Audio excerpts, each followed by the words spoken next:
Baadhi ya viongozi wametoa wito kwa serikali ya kitaifa na zile za kaunti kuwekeza zaidi kwenye michezo kama njia moja ya kuwezesha vijana. Mbunge wa Matayos Geoffrey Odanga amesema ukuzaji wa vipaji miongoni mwa vijana kupitia michezo pia kutachangia katika kudumisha nidhamu na mshikamano wa kijamii.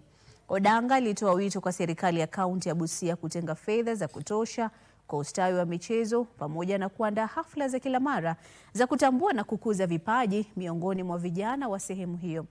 Mbunge huyo alitangaza mipango ya kuzindua kituo cha michezo huko Mwindika ambapo vijana wanaweza kufanya mazoezi na kuimarisha vipaji vyao.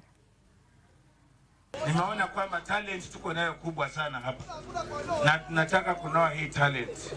Hapa Busia tumekuwa na wachezaji wazuri sana katika taifa hili.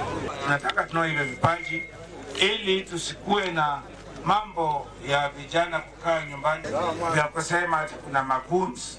Nataka tubadilishe na kujenga hawa vijana wetu wawe watu ambao wanaweza kufanya shughuli ambazo zitawasaidia.